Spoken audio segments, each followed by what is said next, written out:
deux versets qu'on connaît bien. Le premier se trouve dans les psaumes, le chapitre 139. Au chapitre 139 des psaumes, et versets 23 à 24. Voilà, psaume 139, versets 23-24. Je lis donc « Sonde-moi, ô Dieu, et connais mon cœur. Éprouve-moi et connais mes pensées. Regarde si je suis sur une mauvaise voie et conduis-moi sur la voie de l'éternité. Amen. » Le deuxième psaume que j'aimerais lire avec vous, c'est donc le psaume 26 et le verset 2 du psaume 26. « Sonde-moi, Éternel, éprouve-moi, fais passer au creuset mes reins et mon cœur. Amen. » Voilà ces versets qui résonnaient en moi. Sonde-moi, sonde-moi, ô Dieu, connais mon cœur. Ça revenait, se répétait. Alors, je ne sais pas, vous, si vous êtes comme moi, si vous avez des obligations au niveau médical, des examens, ça vous arrive? Je sais que selon l'âge aussi, on doit faire des examens, on doit faire des contrôles. Est-ce que vous y allez avec bonheur et avec joie? Ou est-ce qu'il n'y a que moi qui vais à reculons? Heureusement, ma femme, elle est infirmière, elle me dit, tu sais, il faut y aller, c'est obligé. Et moi, je trouve toujours une excuse. Non, c'est pas obligé. Je crois que l'examen, il est obligé, c'est obligatoire. Rien que pour de la prévention, c'est obligatoire. Faire attention, ce qui peut se passer, ce qui peut m'arriver. Une visite de prévention, peut-être chez le dentiste, peut-être pour le cœur. Vous savez, maintenant, ma femme, elle est infirmière, elle travaille aussi dans tout ce qui est au niveau du cœur. Et je crois qu'il y a aussi de la prévention à faire, on le sait. Ça tombe bien parce qu'on va parler de notre cœur et de l'examen de notre cœur ou de notre âme. C'est vrai que ce n'est pas très agréable, mais on ne peut pas y échapper. Il est question aussi dans les deux textes qu'on a lus du creuset, ce récipient qui permet de faire fondre certaines substances, principalement les métaux. Et je crois qu'il faut faire passer aussi notre foi, notre vie, dans ce creuset-là. Et oui, éprouve-moi Seigneur, sonde-moi, connais mon cœur. Avec le Seigneur, c'est vraiment indispensable pour notre bonne santé spirituelle. S'il n'y a jamais de prévention, si on ne va jamais à nos examens, au bout d'un moment, il y a peut-être des petites douleurs qui sont là, on n'y fait pas trop attention, on veut les oublier, mais elles sont là et elles vont continuer à grandir.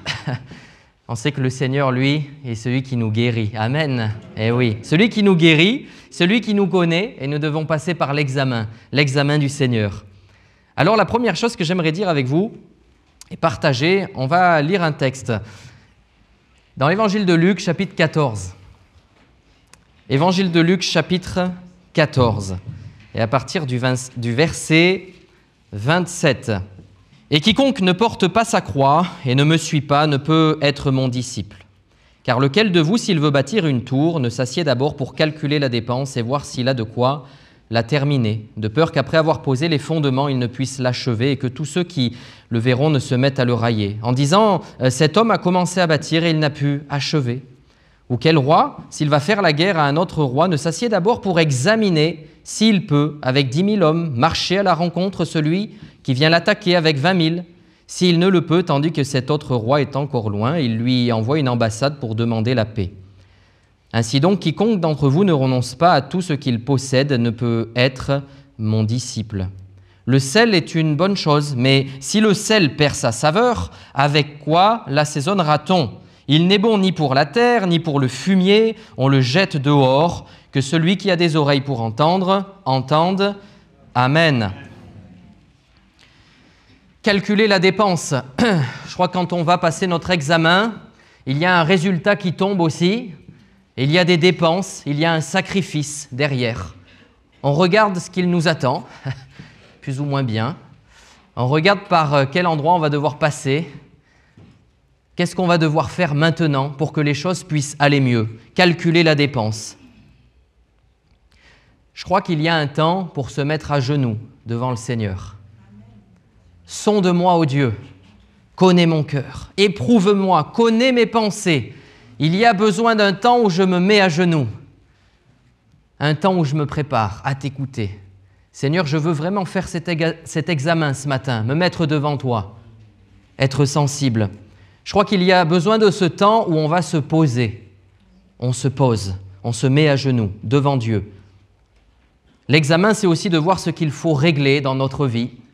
Des fois, c'est des détails, mais par ces détails, ça nous permet d'aller plus loin. Par les petits détails, je crois que notre Dieu est un Dieu des détails, amen.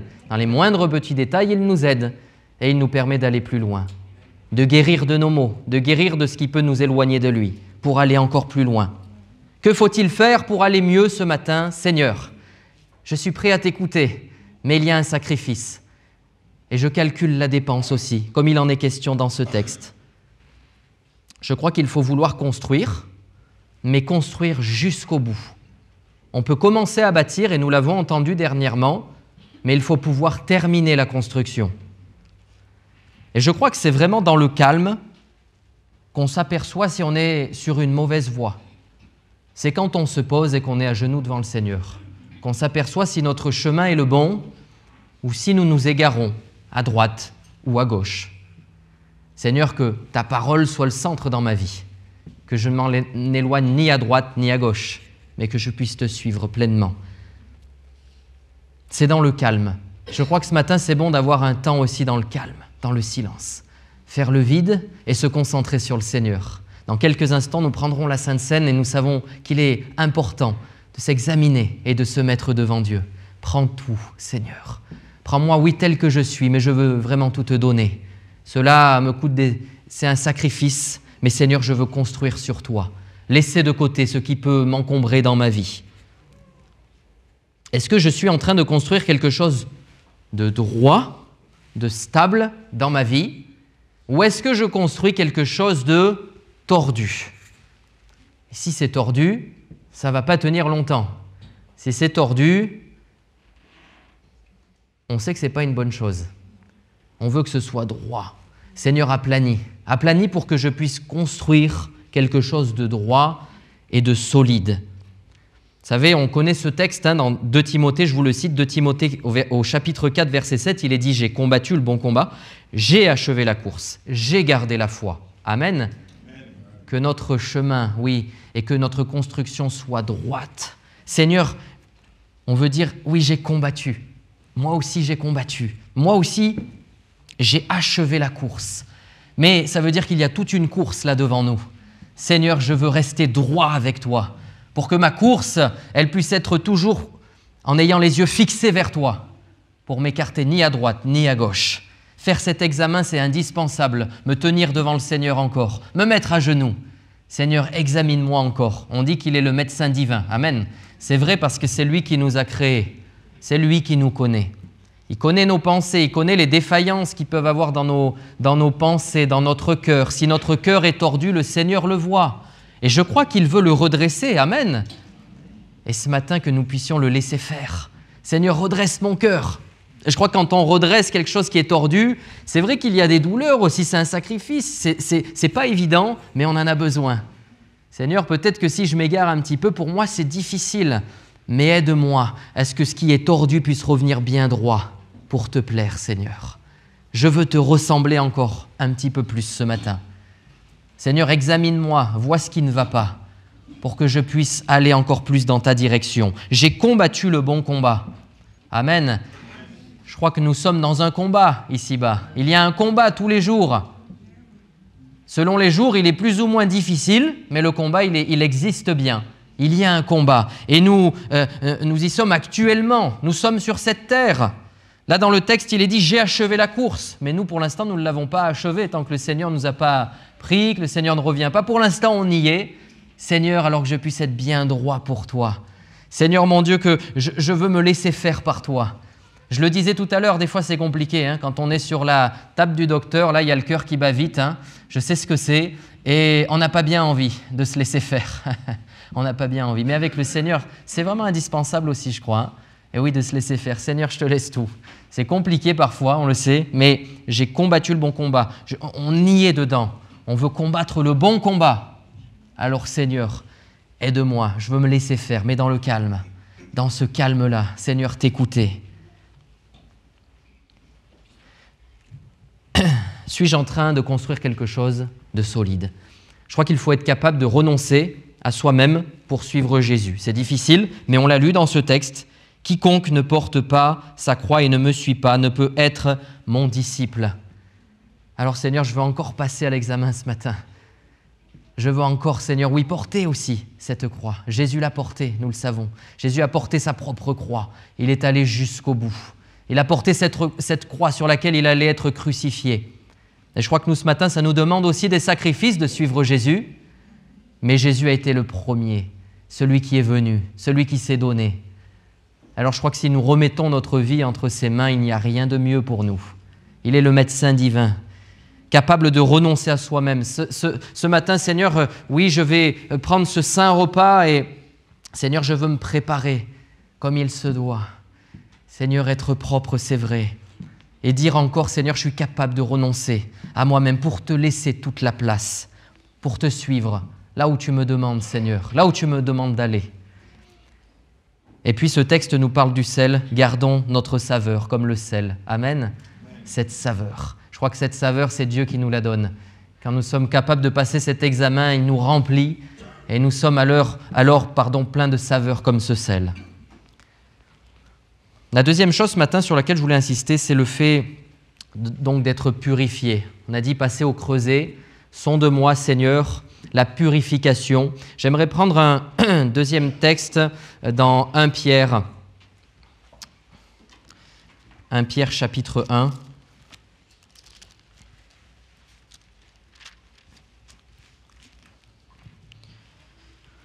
1 Pierre chapitre 1, verset 22, à partir du verset 22.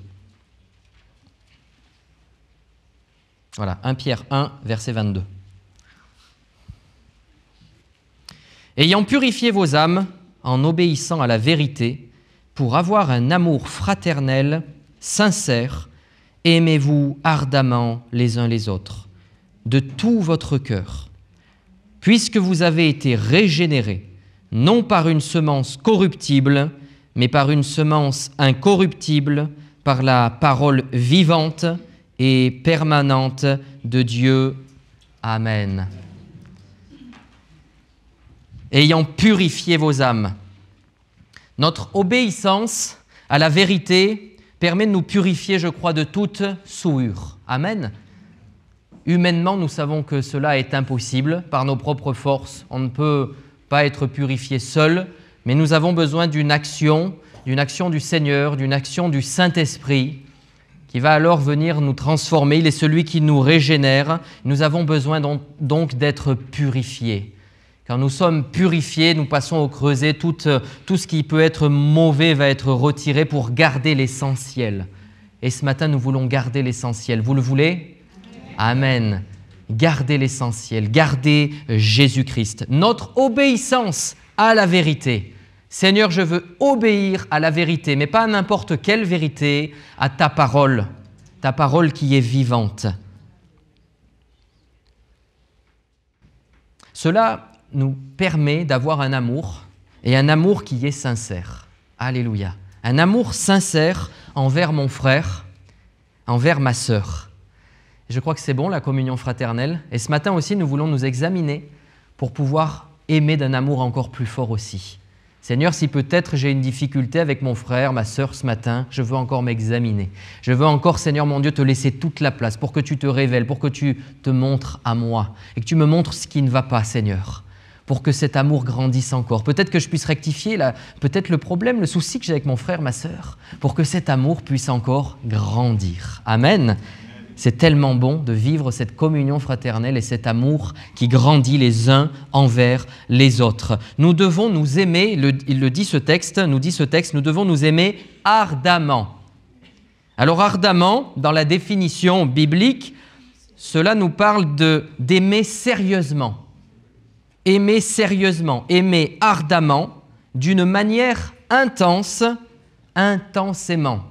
Amen. Ces mots sont forts. Je crois que l'amour, ce matin, doit remplir nos cœurs parce que Dieu nous aime. Amen. L'amour doit encore venir nous pénétrer. Et peut-être, quand je m'examine ce matin, quand je laisse la place au Seigneur, je vois que peut-être cet amour est moins présent et je crois que le Seigneur veut nous remplir encore tout à nouveau. Alléluia. Que nous puissions dire à notre frère et à notre sœur, je t'aime, d'un amour tellement fort, d'un amour puissant et sincère. Sérieusement, je t'aime sérieusement. C'est du sérieux avec le Seigneur. Hier, avec le groupe d'ados, on parlait de l'amitié, du véritable ami. Qui est le véritable ami? C'est Jésus-Christ. Il est notre véritable ami, celui qui nous aime sérieusement.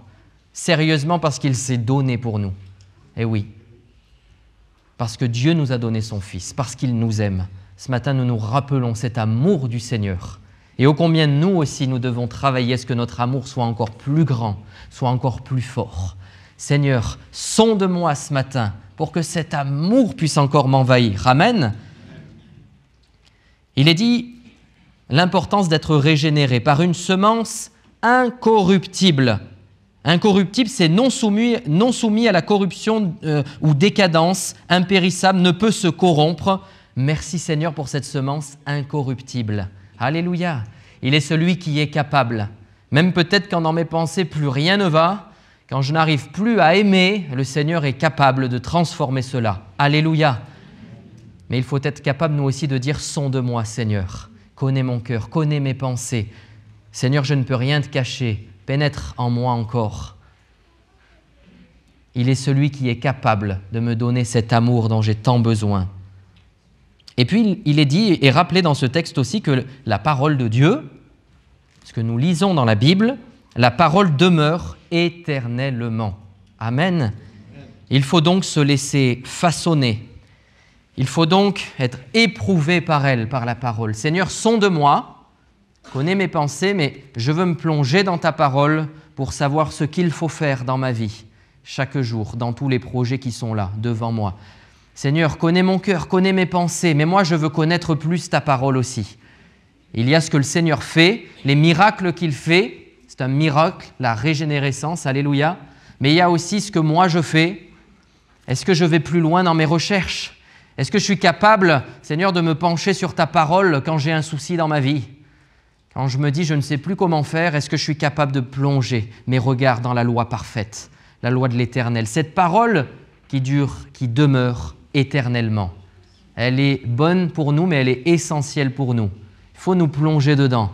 Sonde-moi, Seigneur. Est-ce que par rapport à ta parole, je suis droit ce matin? Est-ce que par rapport à ta parole, ma vie est en adéquation avec ta parole, avec ce que tu me demandes? J'ai besoin d'être purifié encore, Seigneur. J'ai besoin véritablement de cette purification qui vient de toi. Le Saint-Esprit est capable, amen. Il nous pénètre, il nous visite encore, il nous nettoie si nous nous laissons façonner, si nous acceptons. C'est un sacrifice, mais Seigneur, je te donne tout ce matin. La parole, elle demeure éternellement. Alléluia. Plaçons notre regard sur cette parole éternelle, sur ces choses qui ne périssent pas. La troisième chose sur laquelle je voulais insister ce matin, c'est notre cœur, c'est l'humilité de notre cœur. L'humilité, mais aussi la repentance. On va lier les deux, humilité et repentance. Dans Matthieu chapitre 23, verset 12, je vous le cite, Matthieu 23, 12, il est dit « Le plus grand parmi vous sera votre serviteur. Quiconque s'élèvera sera abaissé, et quiconque s'abaissera sera élevé. » Amen. Je crois que ce texte est très parlant, il nous image un petit peu la situation, quel est notre état d'esprit. Est-ce que peut-être l'orgueil fait que ce matin, je n'arrive pas à me laisser façonner par le Seigneur? Dans cet examen, je ne me laisse pas complètement faire. Et je suis comme sur cette table devant le médecin en train de fuir, en train de ne pas le laisser agir. Et on sait que c'est compliqué. Mais si notre cœur est dans cette humilité, alors nous sommes capables de nous laisser faire par le Seigneur. Nous reconnaissons que nous sommes petits, faibles et qu'on ne peut rien sans lui. Seigneur, j'ai besoin de toi ce matin. Je veux vivre cette vraie humilité, m'abaisser. Si je m'abaisse, alors Seigneur, tu vas m'élever. Amen. Parce que c'est, et nous le croyons, c'est dans nos faiblesses, alléluia, qu'alors le Seigneur nous relève. C'est dans nos faiblesses que le Seigneur se glorifie, qu'il montre sa puissance. Amen. Nous le savons, nous connaissons ces textes que nous aimons relire aussi. Seigneur, oui, je suis faible et je le reconnais. Mais dans cette faiblesse, je te la donne et je sais que tu vas me relever. Seigneur, peut-être il y a une écharde en moi. Mais je sais, Seigneur, qu'elle va être pour moi un sujet aussi de reconnaissance, de dire oui, mais le Seigneur est là. Oui, mais le Seigneur m'aide et il va encore me relever. Oui, il y a cette douleur-là, mais je m'appuie sur le Seigneur. Et alors j'ai ce témoignage. Je suis cette lumière qui annonce le Seigneur. Amen. L'humilité. Se regarder vraiment comme petit. Ça va à l'encontre de tout ce qu'on peut entendre, hein, sur le bien-être, sur qui on est. Il y a même des courants et des religions qui nous disent que nous sommes Dieu. Nous sommes comme Dieu. Mais je crois que nous ne sommes pas du tout comme Dieu. Je crois que Dieu est notre Créateur. Je crois que nous sommes sa création et ses créatures. Et je crois qu'il y a alors un ordre des choses. Le Seigneur est au-dessus. Le Seigneur est tout-puissant. Nous, nous sommes faibles et nous devons remettre les choses à leur place. Seigneur, je ne suis pas comme toi, certainement pas. Seigneur, j'ai tant besoin de toi, je veux m'humilier ce matin. Je veux me mettre à tes pieds ce matin. Je veux me regarder comme petit, parce que quiconque s'élèvera sera abaissé, mais quiconque s'abaissera sera élevé.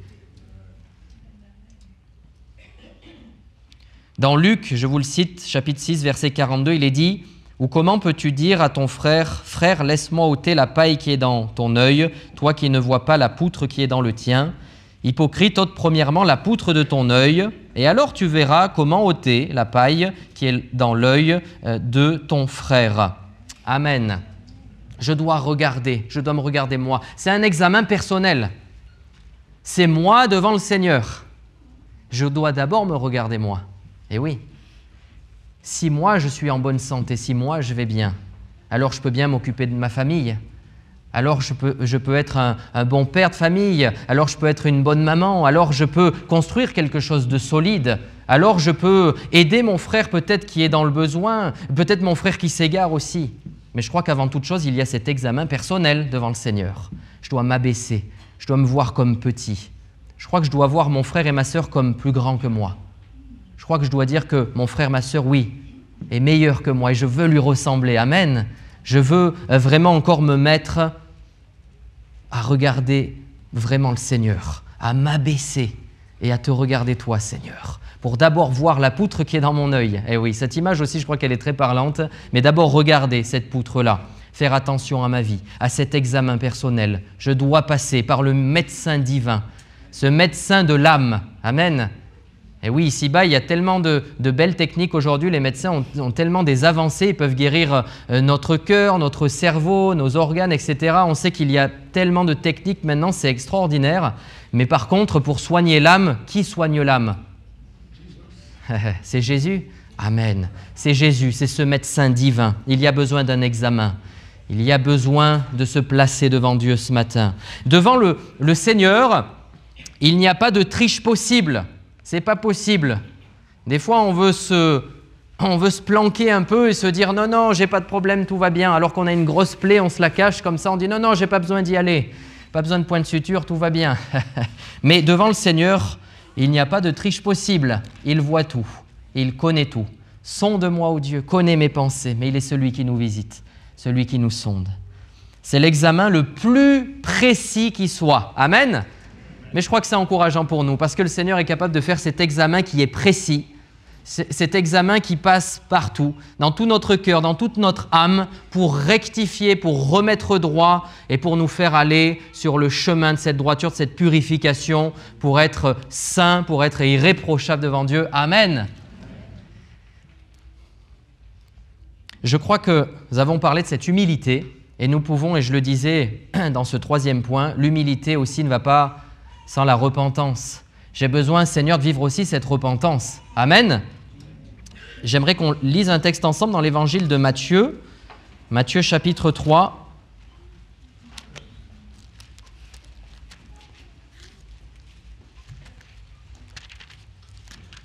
Matthieu chapitre 3, verset 8, à partir du verset 8.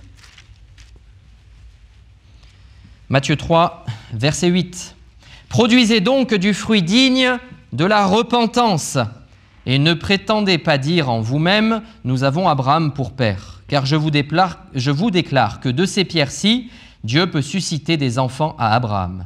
Déjà, la cognée est mise à la racine des arbres. Tout arbre donc qui ne produit pas de bons fruits sera coupé et jeté au feu. Moi, je vous baptise d'eau pour vous amener à la repentance. Mais celui qui vient après moi est plus puissant que moi, et je ne suis pas digne de porter ses souliers. Lui, il vous baptisera du Saint-Esprit et de feu. Amen.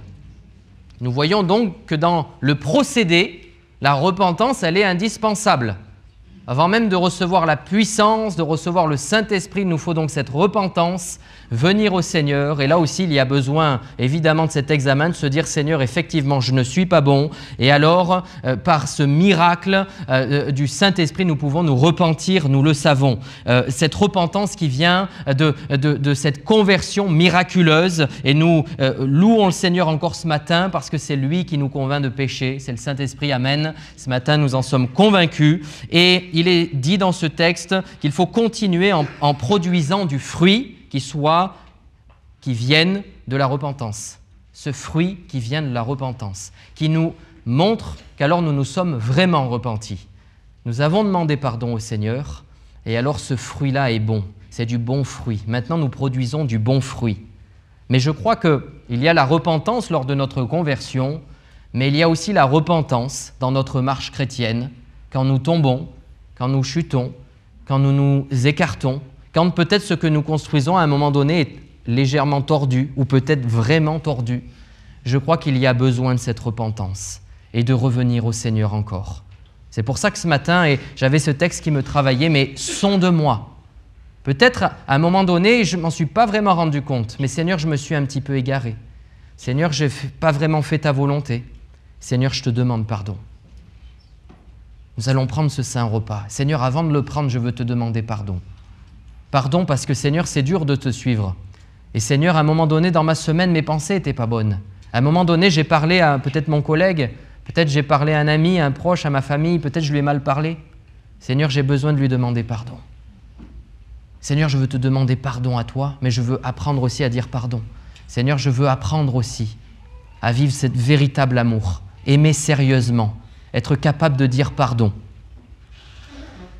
Que nous puissions vivre la repentance, mais la vivre tout au long de notre combat, de notre vie sur terre. Tout au long, je veux être capable de vivre cette repentance et que cela puisse produire du bon fruit, digne de la repentance.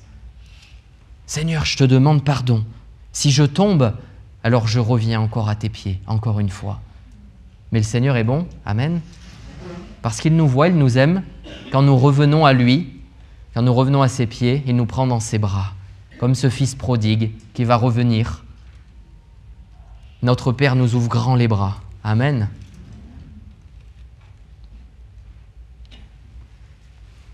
Le dernier point ce matin, je voulais voir avec vous, c'est le fait de rendre grâce à Dieu. Avec action de grâce, la Bible nous dit. Dans Philémon 1,4, il est dit « Je rends continuellement grâce à mon Dieu. » Amen. Je crois qu'il est bon aussi, ce matin, mais tous les jours de notre vie, de rendre grâce à notre Dieu, de lui dire « Merci Seigneur. Seigneur, je t'aime. » Que nous puissions le dire, le répéter. « Seigneur, merci pour ce saint repas que nous allons prendre. Merci parce que tu es mort pour nous. Merci parce que chaque jour tu me donnes ce souffle de vie. » Dans Colossiens chapitre 3 verset 16, il est dit « Et quoi que vous fassiez, en parole ou en œuvre, faites tout au nom du Seigneur Jésus, en rendant par lui des actions de grâce à Dieu le Père. Amen. » Que nous puissions tout faire au nom du Seigneur Jésus. Ô Seigneur, nous voulons encore faire monter nos actions de grâce ce matin. Action de grâce, ça vient du mot grec charistéo, c'est être reconnaissant, ressentir de la reconnaissance. Ô Seigneur, je ne sais pas vous, mais combien, et j'espère que c'est votre cas, mais combien nous sommes reconnaissants, sentons cette reconnaissance envers ce que tu nous fais. Seigneur, envers ce Dieu que tu es, toi qui nous aimes, toi qui chaque jour pourvois à nos besoins. Amen. Alors nous voulons être, nous aussi, vraiment reconnaissants et dans cette reconnaissance ce matin. Il est dit dans Philippiens 4, versets 6 à 7, « Ne vous inquiétez de rien, mais En toute chose, faites connaître vos besoins à Dieu par des prières et des supplications, avec des actions de grâce. Et la paix de Dieu qui surpasse toute intelligence gardera vos cœurs et vos pensées en Jésus-Christ. Amen. Ô Seigneur, avec des actions de grâce, ne vous inquiétez de rien. Merci, je crois que le Seigneur est celui qui nous dit « Ne vous inquiétez de rien ». Merci Seigneur. On veut s'inquiéter de rien, mais faire monter nos actions de grâce ce matin. Le remercier d'avance pour ce qu'il nous donne et ce qu'il va encore nous donner. Amen. Dans nos besoins, dans nos peurs, dans nos craintes. Et puis un dernier texte par rapport aux actions de grâce dans Colossiens, je vous le cite, Colossiens chapitre 4, verset 2. « Persévérez dans la prière, veillez-y avec action de grâce. » Amen. N'oublions pas, je crois qu'il est bon de demander au Seigneur, c'est biblique, demandez, vous recevrez. Je crois que si on ne demande pas, on ne peut pas recevoir. Il faut savoir demander au Seigneur, mais il faut savoir chaque jour le remercier. Il faut savoir chaque jour dans nos prières lui dire merci Seigneur. Parce que toi tu es souverain, toi tu fais ce que tu veux. Ce qui est bon, ce qui est juste, c'est toi qui le fais. Alors je crois que ce matin nous voulons encore nous laisser examiner par le médecin divin. Nous laisser examiner et le remercier par avance, le remercier encore de tout ce qu'il a fait, de tout ce qu'il va faire, que nous puissions faire monter nos actions de grâce. Alors en conclusion, je dirais cette question, suis-je prêt à passer l'examen de mon âme? Il y a peut-être du stress, il y a peut-être une appréhension, mais le Seigneur, je crois qu'il veut nous donner sa paix, sa joie. Il nous dit, laisse-toi faire. Oh, sonde-moi, oh Dieu, qu'on puisse être capable de le dire ce matin. Sonde-moi, connais mon cœur, connais mes pensées. Seigneur, je veux te dire, oui, je suis prêt, Seigneur, je me laisse faire. Je suis prêt à passer cet examen pour être droit, Seigneur, avec toi. J'ai regardé à la dépense, j'ai regardé à ce que ça va me coûter pour que cela me permette de progresser. Je sais ce que je vais laisser derrière moi. Peut-être il y a des choses qui sont compliquées pour moi, mais je vois ô combien je vais progresser si je te laisse tout encore. J'ai regardé à la dépense, j'ai regardé au combat qui est là, mais je veux achever la course. Je veux la continuer avec toi. Je veux persévérer dans la prière encore. Je me laisse purifier ce matin, qu'on puisse faire cette prière au Seigneur. Je me laisse purifier. Je veux être lavé encore par ta parole. Je reste dans une posture d'humilité et de repentance. Je suis capable encore, Seigneur, de dire oui, j'ai fauté, je te demande pardon. Oui, j'ai mal parlé, je demande pardon à mon frère, à ma sœur, peut-être à une personne. Et puis, je rends continuellement grâce à mon Dieu. Amen. J'aimerais qu'on prenne un temps de prière. J'aimerais aussi appeler l'équipe de louange à revenir et aussi à l'équipe de Sainte Seine de se préparer. Dans quelques instants, on va prendre ce saint repas, la Sainte Seine. J'aimerais appeler aussi l'équipe à venir. Je vais prier, on va prendre vraiment des temps pour prier par rapport à la parole de Dieu, à être prêt aussi pour ce repas.